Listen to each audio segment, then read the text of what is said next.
সরস্বতী পুজো মানেই বাঙালির Valentine's day.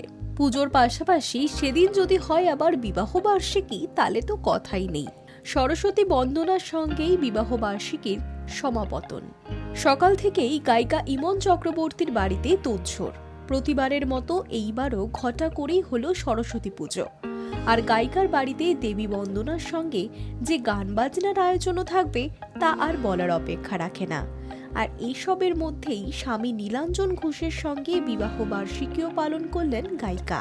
Saraswati পুজোর নানা মুহূর্ত সমাজ মাধ্যমে তুলে ধরেছেন ইমন চক্রবর্তী। শনিবার রাত থেকেই শুরু হয়েছিল পুজোর প্রস্তুতি। পুজোর ঘর নিজের হাতেই সাজিয়েছেন ইমন ও নীলাঞ্জন। সঙ্গে ছিলেন তাদের বন্ধু বান্ধব।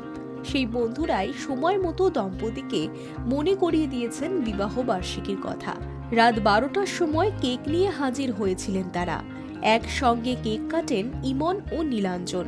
সকাল হতেই পুজোয় বসেন গায়িকা। উপস্থিত ছিলেন ইমনের গানের স্কুলের ছাত্রছাত্রীরাও। পুজোর পরে বসে গান বাজনার আসর। ছাত্রছাত্রীরা সকলেই পরে এসেছিলেন হলুদ পোশাক। ইমন নিজেও পরেছিলেন হলুদ শাড়ি, লাল ব্লাউজ। তার সঙ্গে পরিপাটি করে বাঁধা চুল ও কপালে লাল টিপ। এই বেশেই হারমোনিয়াম নিয়ে বসেন গায়িকা।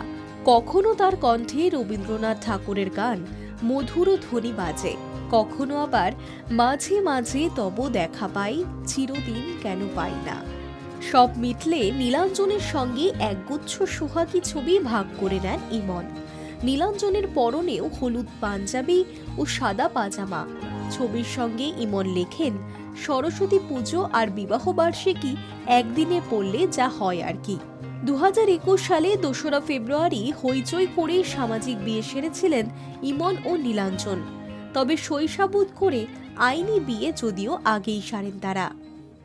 High news network.